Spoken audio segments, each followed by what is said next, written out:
Made possible through support from PASCO, Personal Assistance Services of Colorado, Developmental Pathways, CCDC, Colorado Cross Disability Coalition, the Arc of Aurora, and the Arc of the Pikes Peak region. THINK+change talks.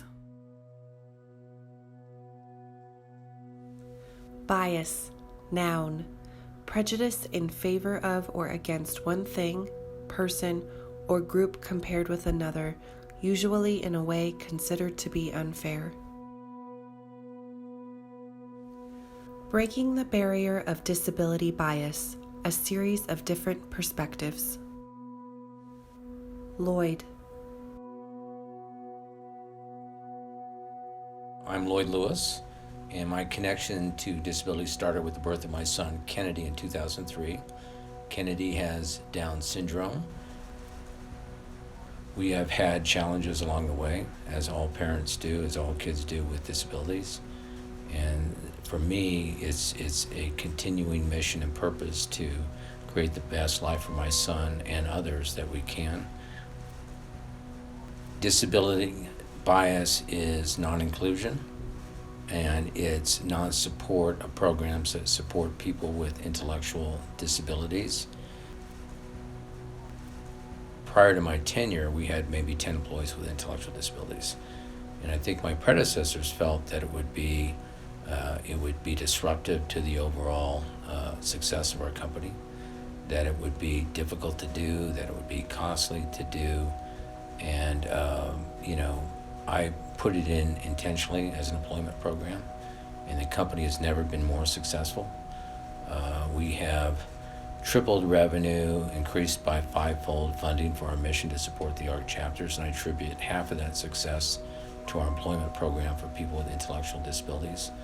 When people work side by side with people with intellectual disabilities, they know they're working for more than just a paycheck. They know that they're working to make a difference.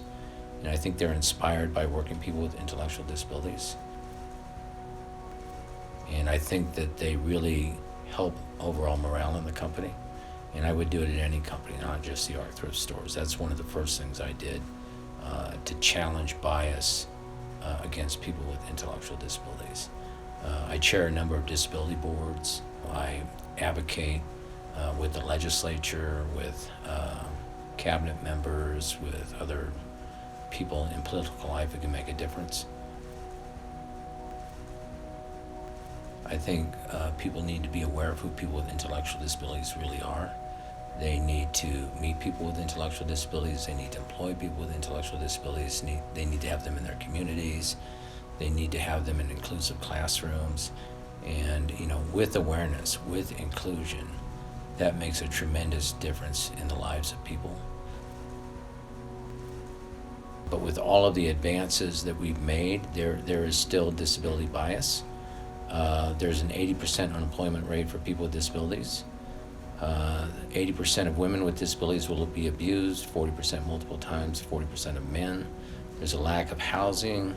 There's a lack of funding for people with disabilities. Colorado has the 8th highest per capita income, and we rank like 48th in funding for people with disabilities. I am constantly trying to make a difference for people like my son and our employees with disabilities. If you feel that you or a loved one may have faced discrimination, contact your local Office of Civil Rights for resources and support. THINK+change. Talks, trainings, and tools to help in your work for or with people with intellectual and other developmental disabilities. Learn more at www.thinkchange.training.